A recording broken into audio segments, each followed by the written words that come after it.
नमस्कार, हमारी खास पेशकश में आपका बहुत स्वागत है। मैं हूं आपके साथ बुशरा। बदलाव का विरोध, जी हां, केंद्र सरकार के नए हिट एंड रन कानून को लेकर देश भर में बवाल और विरोध प्रदर्शन का दौर जारी है। नए साल के पहले ही दिन महाराष्ट्र से लेकर मध्य प्रदेश तक प्रदर्शन हो रहे हैं। शहर शहर ट्रक ड्राइवरों और ट्रांसपोर्ट ऑपरेटर्स द्वारा चक्का जाम किया जा रहा है। ट्रकों और बसों के पहिए पूरी तरह से थम गए हैं। पेट्रोल पंप में पेट्रोल डीजल की भारी किल्लत शुरू हो गई है। आम आदमी खासा परेशान है, तो इस पर सियासत भी शुरू हो चुकी है और कांग्रेस ने मांग की है कि केंद्र सरकार नए बदलावों पर पुनर्विचार करे। इन सब के बीच वाहन चालकों की हड़ताल का असर इमरजेंसी सेवाओं के साथ ही खान पान समेत अन्य सेवाओं की सप्लाई पर भी पड़ रहा है। ऐसे में सवाल यह है कि हड़ताल से बिगड़े हालातों का आखिर हल क्या निकलेगा, इस पर हम चर्चा करेंगे। लेकिन पहले इस खास रिपोर्ट को देखेंगे और उसके बाद चर्चा की शुरुआत। केंद्र सरकार ने आईपीसी में बदलाव कर नए कानून बनाए हैं। पुराने आपराधिक कानूनों में बदलाव की वजह से हिट एंड रन मामलों में सजा बढ़ गई है। नए कानून के तहत फरार और घातक दुर्घटना की सूचना न देने पर ड्राइवरों को 10 साल तक की जेल हो सकती है। इससे पहले ऐसे मामलों में लापरवाही से मौत की धारा 304A लगती थी। इसके तहत आरोपी को केवल 2 साल तक की जेल की सजा का प्रावधान था। नए कानून के खिलाफ नए प्रदेशों में प्राइवेट बस ऑपरेटर और ट्रक चालक हड़ताल पर चले गए हैं। ट्रक ड्राइवरों का आरोप है कि नया कानून ड्राइवरों को उनकी ड्यूटी से हतोत्साहित करेगा और नए लोगों को नौकरी लेने से भी रोकेगा। ट्रक और बस चालकों ने ये भी आशंका जताई है कि अगर कोहरे के कारण कोई दुर्घटना होती है तो चालक को बिना किसी गलती के 10 साल की सजा होगी। ड्राइवरों को दुर्घटनाओं के बाद स्थानीय लोगों द्वारा परेशान किए जाने का डर रहता है और इसीलिए वे अधिकारियों को इसकी सूचना दिए बिना ऐसी स्थितियों से भागने की कोशिश करते हैं। हमेशा बात हुई है तो फालतू की दुखदायक और टेंशनों वाली बात हुई है। भाई हम लोग यहाँ गाड़ी चलाते हैं अपनी रोजी रोटी कमाने के लिए, अपना घर बार चलाने के लिए। जिम्मेदारी है घरों पे, हुनर कुछ है नहीं है, ड्राइवरी के अलावा काम धंधे है नहीं। अब पता चल रहा है कि ये अपनी परेशानी है घर की झेलना है, जैसे जैसे गाड़ी घोड़े चला रहा है। ऊपर से सरकार ने ये बोझ लाद दिया, एक्सीडेंट हो जाएगा, ये हो जाएगा, सजा हो जाएगी 10 साल। अगर इतना पैसा होता तो अपन इतने परेशान क्यों होता।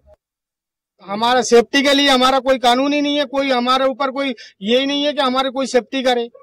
भाई ये तो अदालत भी मानती है, कानून भी ये मानता है कि भाई ड्राइवर जानबूझ के नहीं करता है, अनजाने में गलती होती है। अब जानबूझ के अगर ये लोग हमारे ऊपर कानून थोप रहे हैं तो हम इसका विरोध तो कर रहे हैं। हमारी बड़वानी से 300 बसें संचालित होती है। हम अपनी स्वेच्छा से बस पे नहीं जा रहे हैं, काले कानून का विरोध कर रहे हैं। फिलहाल में 1 से 3 तारीख तक हम नहीं चलाएंगे बस, फिर उग्र आंदोलन करेंगे, अनिश्चितकालीन हड़ताल पे जाएंगे। बहरहाल नव वर्ष के पहले दिन ही हिट एंड रन के नए कानून के खिलाफ बस, ट्रक और ऑटो ड्राइवरों के मोर्चा खुलने से ज्यादातर वाहनों के पहिए थम गए हैं। देश की संसद में हिट एंड रन कानून की बात आती है, प्रावधान रखा जाता है और सजा की बात आती है कि अगर कोई वाहन चालक एक्सीडेंट करता है तो हादसे में उसको भागना नहीं है बल्कि उसके साथ जुर्माना होगा, 10 साल की सजा और 7 लाख रुपए उसको देना पड़ेगा। लेकिन सवाल ये उठता है कि क्या 7 लाख देने की औकात, देने की कुव्वत कोई ड्राइवर रखता है। सदन में गूंज होती है लेकिन सड़कों पर क्या हालत होती है ये आप देख सकते हैं तस्वीर। और तस्वीर हम आपको दिखा रहे हैं भोपाल की, राजधानी भोपाल की तस्वीर है जहां पर पेट्रोल पंप में लाइन लगी हुई है और ये लाइन अभी कुछ समय से नहीं है बल्कि सुबह से लाइन लगी हुई है। लेकिन अब सवाल ये भी है कि कब तक लगी रहेगी किसी को भी नहीं पता है। ये आप जो चेहरे देख रहे हैं, जो लोगों की भीड़ देख रहे हैं, ये पेट्रोल के लिए लाइन लगी होती है। अमूमन आप देखते हैं और आप जानते हैं कि जब आप पेट्रोल टंकी जाते हैं तो आपको कुछ ही मिनटों के अंदर पेट्रोल मिल जाता है। ड्राइवर प्रदर्शन कर रहे हैं, अपना काम बंद कर दिए हैं और तस्वीर निकल कर ये आ रही है। ये तस्वीर केवल राजधानी भोपाल के एक पेट्रोल पंप की नहीं है बल्कि ये पूरे देश की तस्वीर है, क्योंकि जो आंदोलन चल रहा है वो देशव्यापी आंदोलन चल रहा है। इससे यात्री सुविधाओं के साथ ही जरूरी वस्तुओं का परिवहन ठप हो रहा है। अब देखना होगा कि इसका समाधान कैसे निकलता है और लोगों को कब तक राहत मिलती है। Bureau report, Swaraj express. तो ड्राइवरों की हड़ताल के चलते किस तरीके के हालात निर्मित हो गए हैं, इसकी रिपोर्ट आपने देखी। खास मेहमान हमारे साथ इस मुद्दे पर चर्चा करने के लिए मौजूद हैं अनिल मूलचंदानी जी, जो कि बीजेपी से प्रवक्ता है, बहुत स्वागत है आपका। आनंद तरण जी, आपका भी बहुत स्वागत, कांग्रेस से प्रवक्ता है।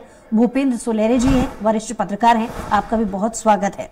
सबसे पहले रुख करेंगे कांग्रेस की तरफ, क्योंकि केंद्र सरकार ने आईपीसी में जो नए कानून में बदलाव किए हैं, इसको लेकर कांग्रेस ने बहुत सारे सवाल उठाए। वो कौन कौन से सवाल हैं और आपकी प्रतिक्रिया इसको लेकर के क्या है, आनंद जी?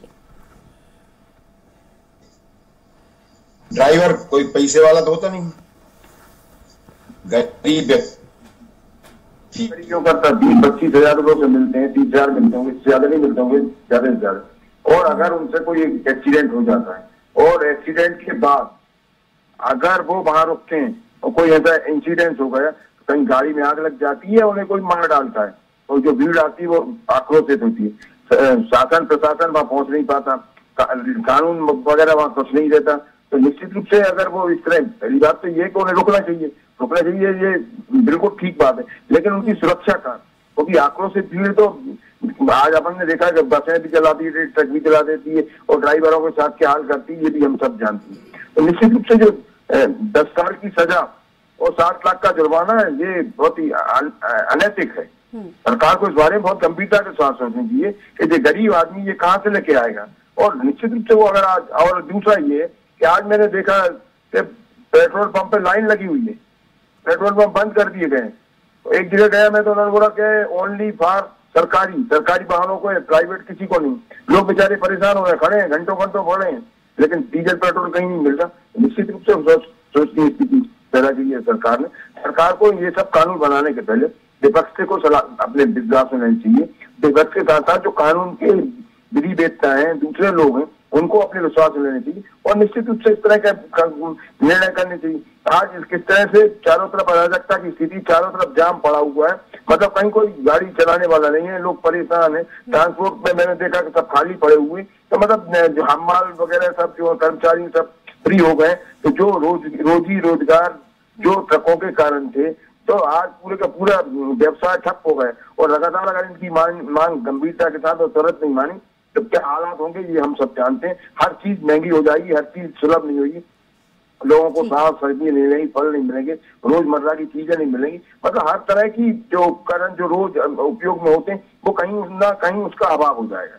ठीक है, इसका जवाब ले लेते हैं अनिल जी से। अनिल जी, आनंद जी की बातों का जवाब तो दीजिएगा ही, लेकिन इसके पहले आपने जो खास रिपोर्ट देखी, रिपोर्ट दिखाने का मकसद ये था कि अलग अलग जिलों में, अलग अलग राज्यों के किस तरीके से हालात हैं, लोगों की नाराजगी, जो ट्रक ड्राइवर हैं उनकी नाराजगी देखने को मिल रही है। आनंद जी का भी सवाल सीधा यही है कि अगर पहले से एसोसिएशन से पूछ लिया जाता कि उनकी कौन कौन सी परेशानी है, उसको ध्यान में रखते कानून बनाया जाता तो बेहतर होता, क्योंकि कानून तो उन्हीं के लिए है। देखिए, इस कानून का विरोध कौन कर रहा है? आपकी रिपोर्ट में था कि बस चालक और ट्रक चालक जो सर्वाधिक इस भारत के अंदर एक्सीडेंट होते हैं, ये शराब पीकर गाड़ियां चलाते हैं। या ट्रांसपोर्टेशन की जो ड्राइवर होता है, ठीक कहा कि उनकी तनख्वाह 25-30 हजार रुपए होती है। उस 25-30 हजार रुपए के लिए उनके कोई शिक्षित नहीं होते। उसमें दर्शक भी बता रहा था, एक ड्राइवर बता रहा था कि वो ज्यादा पढ़े लिखे नहीं है, इसके सिवाय वो काम नहीं करते हैं। परंतु जैसे ही ये कानून लागू होगा, अब इन्हें समझ में आ जाएगा, वो अपने मालिक से पूछेंगे कि परमिट है कि नहीं है। पिछले दिनों जो गुना में दुर्घटना हुई, गाड़ी की परमिट नहीं थी। ये व्यवस्था ऐसा नहीं कि अब हो रही है, ये कांग्रेस के शासनकाल में भी हड़तालें होती थी और ये हड़ताल अब हो रही है। कांग्रेस के शासन में तो हर दूसरे महीने किसी न किसी प्रकार की हड़ताल होती थी। अब क्या भारत के आम नागरिक को हम मरने के लिए छोड़ दें, इन दुर्घटनाओं का निमंत्रण देने के लिए छोड़ दें? एक भी आम नागरिक इस हड़ताल में नहीं है। रही बात सस्ताई की, महंगाई की, 2 दिन 3 दिन 4 दिन के अंदर इनके प्रतिनिधियों से सरकार संपर्क में है, इनसे चर्चा की जाएगी और नियम उन ड्राइवरों को हतोत्साहित करना नहीं है, नियम के अनुसार गाड़ी चलाएं, अपने कागज, अपनी गाड़ी की परमिट ठीक रखें और नियंत्रण में गाड़ी चलाएं। एक्सीडेंट कब होते हैं? ये लोग शराब पीकर रात को गाड़ी चलाते हैं। जब इनको मालूम होगा ना 7 लाख रुपए और 10 साल की सजा, तो ये शराब पीकर गाड़ी नहीं चलाएंगे। सरकार का उद्देश्य किसी को प्रभावित करना, किसी को पीड़ित करना नहीं है, परंतु आम नागरिक और भारत के अंदर हो रही दुर्घटनाओं पर नियंत्रण हासिल करना है। और जैसा कि आप देखते चले आ रहे हैं कि जब तक किसी आदमी को भय नहीं होता है, भय में प्रीत नहीं होती, आज भय आ रहा है, तो ये कुछ लोग तथाकथित आपको दिख रहे हैं जो विरोध कर रहे हैं, इन लोगों को भी 2-4 दिन में समझ में आएगा, क्योंकि इनके भी बच्चे हैं, इनकी भी बेटियां हैं, इनका भी परिवार है, उनको भी किसी न किसी एक्सीडेंट में इस प्रकार की सजा, या उनके भी बच्चों की किसी न किसी परिवार में किसी की मृत्यु हुई होगी, उनको भी समझ में आ जाएगा कि सरकार ने जनहित में निर्णय लिया है। अच्छा, ये अभी तारण जी कह रहे थे कि विपक्ष से बात की होती। अरे विपक्ष तो मिमिक्री में व्यस्त था, विपक्ष के नेता वीडियो बनाने में व्यस्त थे, जिस समय बिल पारित हो रहे थे ये तो नृत्य कर रहे थे, ये मुजरों में व्यस्त थे। इन लोगों को चर्चा करने का समय कहां है? इनके पास केवल एक काम बचा है, नरेंद्र मोदी का विरोध करो, भारत का विरोध करो, भारत की संस्कृति का विरोध करो, और सरकार जो भी जनहित में निर्णय ले बिना सोचे समझे उसका विरोध करो। यह केवल विपक्ष का काम बचा है। आनंद जी, अनिल जी की बातों पर रिएक्शन में चाहूंगी, लौटूंगी, लेकिन इसके पहले भूपेंद्र जी से एक रिएक्शन ले लेते हैं। भूपेंद्र जी, बीजेपी का कहना है कि दुर्घटनाओं में कमी आएगी इसलिए ये कानून लाया जा रहा है, लेकिन कांग्रेस ये कह रही है कि ऐसे कानून की आवश्यकता नहीं थी, पहले एसोसिएशन से और विपक्ष से पूछना चाहिए था। देखिए, ये विश्वव्यापी समस्या है रोड एक्सीडेंट की। भारत में 1 मिनट में 3 एक्सीडेंट होते हैं जिसमें 1 मृत्यु होती है, और सबसे बड़ी मानवीय व्यक्ति ये हो जाती है कि एक्सीडेंट के बाद जो बचता है व्यक्ति, वो निश्चित रूप से इतना शारीरिक रूप से कमजोर हो जाता है, मेंटल रूप से कमजोर हो जाता है कि कई लोग तो जीवित रहते हैं। मैंने ऐसे बहुत से उदाहरण देखे हैं। पार्लियामेंट में गडकरी जी ने इसके लिए, लाइसेंस के लिए भी कई नियमों संशोधन किया, और यहाँ की जो 3 दंड संहिता है और तीनों में अमेंडमेंट किया गया। अमेंडमेंट करना और उसको लागू करना, इस तरह से एक माहौल तो बनना चाहिए, ये इसमें कोई दो मत नहीं है। लेकिन बात यहाँ पे ये भी है कि आप जैसे बीजेपी प्रवक्ता बोल रहे थे कि शराब पी के चलाते हैं, ठीक है शराब पी के चलाते हैं, लेकिन जब क्लाइमेट है, कोहरा छाया हुआ है, आप वातावरण नहीं है, उसमें एक्सीडेंट हो जाते हैं। अभी दिल्ली में देखिए सब 1.5 महीना करीब जनवरी तक, दिसंबर से जनवरी तक रहते हैं। तो ऐसा नहीं है कि सिर्फ शराब को ही दोषी दे सकते हैं अपन। ऐसा अभी जो हाईवे है दिल्ली से आगरा वाला, उसमें देखिए अभी आए दिन एक्सीडेंट होते हैं, क्योंकि वो कोहरा के कारण दिखता नहीं है और एक्सीडेंट हो जाते हैं। तो मानसिक रूप से दोनों को ही तैयार होना चाहिए। कानून बनाने भर से ही नहीं हो जाएगा कि एक्सीडेंट सुधर जाएंगे, उसके लिए एक माहौल भी बनना चाहिए। ये दूसरी बात ये कही गई कि जब कानून बन रहा था तो निश्चित रूप से आज जो विपक्ष कह रही है कि हमारा उसमें भागीदारी होनी चाहिए, उस समय उनकी गतिविधियों से वहाँ के जो चेयरमैन थे लोकसभा और राज्यसभा के, उन्होंने बाहर कर दिया था। तो वो चीज़ में संसद जब चलती है तो ये नैतिक जिम्मेदारी है संसद के विपक्ष की और सत्ता पक्ष की कि उनको उस समय कानून बनते हैं, वो देश के लिए निर्धारण करते हैं मापदंड, नए कानून बनाते हैं, तो उसमें दोनों लोगों को अपनी चीज़ें रखनी चाहिए। वो जब मौका चूक देते हैं तो फिर वो मीडिया के कंपोनेंट में आ जाते हैं। और आज की जो समस्या रही, आज मैंने खुद देखा है कि पेट्रोल पंप, ये प्रिपरेशन होना चाहिए सरकार का कि किस तरह से ट्रैफिक, अगर कोई देखिए लोकतांत्रिक प्रक्रिया में हर एक को विरोध करने का है, और आज उन्होंने ट्रांसपोर्ट और बस सेवाएं प्रभावित की, तो ऐसी सरकार को व्यवस्था करनी चाहिए। अभी तो आया था कि 160 रुपए तक पेट्रोल बेच रहे थे लोग। तो ये जो व्यवस्थाएं हैं ये जनता के लिए तो सरकार बनाती है, तो इसको भी सरकार को अपना माइंड अप करना चाहिए और उस तरह से सोच के निर्णय लेने चाहिए कि अगर ये हड़ताल कर रहे हैं तो उसके दूरगामी परिणाम क्या होंगे, हमको कैसी व्यवस्था करनी चाहिए जिससे सुचारू रूप से चल सके सारी व्यवस्थाएं। ये जिम्मेदारी सत्ता की निश्चित रूप से है और विपक्ष को उसके बारे में काउंटर भी करना चाहिए। लेकिन कानून बनाने से ही समस्या नहीं होती, कानून एक पहली सीढ़ी है, लेकिन उस तरह से सामाजिकरण में जागरूकता आनी चाहिए, लोगों को उसके कानून के बारे में अवेयरनेस आनी चाहिए और उसके पालन के लिए उनकी राष्ट्रीयता के मूल भी स्थापित होने चाहिए। कानून तो बहुत से हैं, तो इस तरह से अगर आप कहें, ये तो मुझे ऐसा लग रहा है ये कानून जो बनाए जा रहे हैं वो पश्चिमी धरने से बनाए जा रहे हैं, क्योंकि आर्थिक दंड को अगर प्रभावी बनाया जाता है, समाज में अर्थव्यवस्था इस तरह से हो गई कि समाज में अर्थदंड का ज्यादा प्रावधान हो गया है, तो अर्थदंड को इस तरह से बढ़ाया गया है कि जिसके कारण व्यक्ति सुधरेगा, क्योंकि इस तरह से ये निश्चित रूप से अच्छी प्रक्रिया है। लेकिन न्यायालय प्रक्रिया में अधिकतम अगर 7 लाख रुपए है तो तय नहीं होता कि 7 लाख रुपए कोर्ट उस पर कर देता है। आनंद जी से इसका जवाब ले लेते हैं। आनंद जी, बीजेपी का कहना है कि हमारे देश के अधिकतर कानून अंग्रेजों के जमाने के, इसलिए समय के अनुसार उनमें बदलाव होना चाहिए। और कुछ देर पहले अनिल जी भी एक सवाल पूछ रहे थे कि अगर विपक्ष ये कह रहा है कि एक बार विपक्षी नेताओं से पूछ लेना चाहिए था, सदन में चर्चा हो जानी चाहिए थी, उस वक्त विपक्ष कहाँ था? ये सवाल अनिल जी ने थोड़ी देर पहले पूछा। देखिए, अनिल जी ने मिमिक्री की बात की, मिमिक्री देश के प्रधानमंत्री की संसद में कर रहे थे, उन पर क्या कार्रवाई हुई? विपक्ष को तो निष्कासित कर दिया, किस आधार पर निष्कासित किया? मिमिक्री करने पर। ये कौन सा कानून है भारतीय जनता पार्टी का? ये कौन सा संविधान है? अगर हम करें तो पुण्य और तुम करो तो पाप। शर्म आने चाहिए भारतीय जनता पार्टी के मित्रों को इस तरह की बातें करते हैं। दूसरा, ये शराब पीकर परमिट की बात कर रहे हैं। अरे भाई, परमिट और शराब पी के जो बैठ रहे हैं उन पर कार्रवाई करो ना, उन पर जुर्माना लगाइए, उन पर कार्रवाई करो, उन्हें बंद कर दीजिए। लेकिन उनकी आड़ में बाकी लोगों को परेशान करना, और फिर ये तुगलकी कानून, 10 साल की सजा और 7 लाख रुपए का जुर्माना, बड़ी शर्मनाक बात है। तो जो ड्राइवर बेचारा 15-20 हजार की नौकरी कर रहा है, अगर उसके पास पैसा होता तो वो नौकरी को करता, कोई दुकान खोल के बैठ जाता। इस तरह की बातें करते, मतलब केवल और केवल तुगलकी आदेश, तुगलकी नियम कानून बना दिए, कुछ भी कुछ सोचना समझना नहीं। अच्छा, फिर दूसरा ये कि आज डीजल पेट्रोल की किल्लत है, तो भैया ये पहले से व्यवस्था क्यों नहीं करी? सब्जी की व्यवस्था आज एक आध दिन चल जाए, कल से सब्जी नहीं मिलेगी, दालें नहीं मिलेंगी, खाने की चीजें नहीं मिलेंगी, कोई महीने भर का तो करता नहीं। आज इतनी महंगाई का युग है, क्योंकि महंगाई तो चरम सीमा पर है, और अभी और महंगाई बढ़ जाएगी। हमारे आदरणीय वरिष्ठ पत्रकार कह रहे थे कि पेट्रोल के दाम अभी कहीं 160 रुपए का सुना उन्होंने, तो निश्चित रूप से ये ब्लैकमेलिंग सब बढ़ जाएगी। तो ये भारतीय जनता पार्टी की सरकार है, तो निश्चित रूप से ऐसी सरकार है जिसको कहीं कोई रोकने वाला नहीं है। अब तो संसद से भी उन्होंने सब काम खत्म कर दिए, 50 सांसदों के विपक्ष के। अब तो इन्हें जो करना है। तो ये इन्हें सोचने चाहिए कि देश की जनता को कहाँ पे लाके खड़ा कर दिया आपने। देश के जो कामगार होने का नौकरी तो आप दे नहीं रहे, और वो उन बाकी लोग जो ट्रक चला रहे हैं उनकी और नौकरी चलाना चाहते, तो आप इस देश को कहाँ ले जा रहे हो? आज ये हालात है कि हर चीज महंगी है। ऐसा कोई सा क्षेत्र नहीं है जहां महंगाई ने चरम सीमा पर नहीं।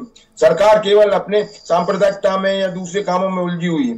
तो ये जो विकास है वो तो चारों तरफ अवरुद्ध है, और विकास अवरुद्ध है, और बाकी जो चीज आनंद जी का कहना है कि जिस तरीके से कोहरे के कारण, ये जिक्र हालांकि थोड़ी देर पहले भूपेंद्र जी भी कर रहे थे कि कोहरे के कारण अगर कोई दुर्घटना हो जाती है तो चालक को बिना किसी गलती के 10 साल की सजा, इस पर थोड़ा विचार करना चाहिए।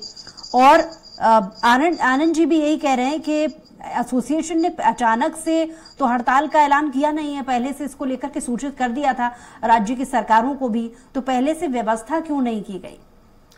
इसके ड्रॉबैक्स जब बीजेपी जानती थी तो पहले से इंतजाम क्यों नहीं किए गए? देखिए, कोहरा अचानक तो आ नहीं जाता है, कोई बादल तो है नहीं कि रास्ते पे आ गए। अगर कोहरा रहता है तो मालूम है ड्राइवर को कि कोहरा है, वो गाड़ी साइड में खड़ी करके रख सकते हैं, जब कोहरा हटेगा उसके बाद ड्राइविंग कर सकते हैं। ऐसी कोई इमरजेंसी नहीं है, भारत में बहुत अच्छी सड़कें हैं, कोहरा हटने के बाद गाड़ी ड्राइव की जा सकती है। यही तो नियम आएंगे, यही तो सावधानी आएंगी। कांग्रेस के मेरे प्रवक्ता ने नहीं आती, ये कांग्रेस का सवाल है कि दुर्घटना कहकर, ये खुद चालकों ने भी कहा है। जब हम रिपोर्ट दिखा रहे थे तो उसमें भी कुछ चालकों से जब स्वराज एक्सप्रेस ने बातचीत की थी तो उनका ये कहना है कि दुर्घटना कह करके नहीं होती है, अगर भूल चूक में उनसे दुर्घटना हो जाती है तो अगर वो वहां पर मौजूद रहते हैं तो जो आम पब्लिक है उन्हें पीटना शुरू कर देगी, और पीटने की वजह से उनकी जान भी जा सकती है, उनकी जान को खतरा हो सकता है अगर वो वहां पर स्टेबल रखते अपने आप को करते हैं। तो ऐसे बहुत सारे सवाल हैं चालकों की तरफ से भी, तो उनकी समस्याओं को आखिर पहले से क्यों नहीं सुना गया? देखिए, सबका साथ, सबका विकास, सबके विश्वास की सरकार है। कुछ मुद्दे पर होंगे जिस पर सरकार चिंतन मनन करेगी, उसका भी निर्णय निकालेगी। परंतु मेरे कांग्रेस के नेता ने कहा, परेशान है लोग। अरे मेरे बंधु सुन भी लो, आनंद भाई सुन भी लो, आनंद भाई सुन भी लो, थोड़ा सुन लो, थोड़ी क्षमता बढ़ाओ, विपक्ष में हो यार। इस प्रकार से लताड़े गए हो मध्य प्रदेश राज्यों में, फिर भी बोलना बंद नहीं करते हो तुम लोग। क्या कांग्रेस की सरकार को तब नहीं डूब मरना चाहिए था जब 5 राज्यों में सरकारें बर्खास्त कर दी जाती थी? तब कांग्रेस को चुल्लू भर पानी में नहीं डूब मरना चाहिए था, तब कांग्रेस के नेताओं का विवेक कहां मर गया था? आपने अभी कहा कि अरे मेरे भाई एक बात करो, सबसे पहले अपने नेताओं को कहो कि कांग्रेस को चुल्लू भर पानी में डूब मरना चाहिए। राम मंदिर का विरोध करोगे, भारत के विकास का विरोध करोगे, हिंदुत्व का विरोध करोगे, जब भारत में कई विकास की नीति आएगी बैठकर बात नहीं करोगे, केवल भारत का विरोध करने के लिए संसद छोड़ने का काम, इसके सिवाय कोई काम किया है आपके पास? विवेक बचा है क्या? कांग्रेस के नेताओं को इस प्रकार की स्थिति आज भारत में पैदा हो गई, तब भी विवेक बुद्धि नहीं आती की बातें के अलावा आपके पास कुछ नहीं है, सांप्रदायिकता की बातों के अलावा आपके पास। अरे मेरे बंधु, कान थोड़े खोल लो, भगवान ने 2 कान दिए, थोड़ा सुन भी लो, मुंह एक दिया, थोड़ा कम बोलो। जब आप बोल रहे थे तो मैं बीच में बोल रहा था क्या? आपकी आज तक हिम्मत हुई आप अपने कांग्रेस के नेतृत्व को कहिए कि आपके कारण मध्य प्रदेश में हमारी करारी हार हुई? आपकी हिम्मत हुई आपने दिग्विजय सिंह और कमलनाथ को कहा कि आप लोगों की लड़ाई के कारण